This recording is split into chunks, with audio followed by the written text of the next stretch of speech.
Hello guys, in this video I'm going to show you how to tag people to your post on Facebook. But first I just want to mention, don't forget to subscribe to my channel, because at 100,000 subscribers I am going to show you my whole YouTube revenue statistics and growth strategy, how to make money online. Now let's jump into it. First of all, open the application on your phone. Click on the home button down below in the left side corner of the screen and then select the post.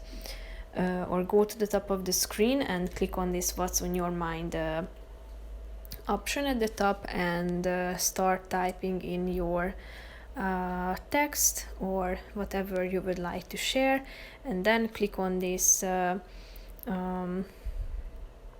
tag button, and after that you should select or type in the name of your friend that you would like to tag, and then click on the done button, and then that person will be tagged to your story when you are done, or to your post. So when you are done, click on the post button in the upper right corner of the screen, and then it will be posted. So that's pretty much it for this video, guys. See you in the next one. Bye bye.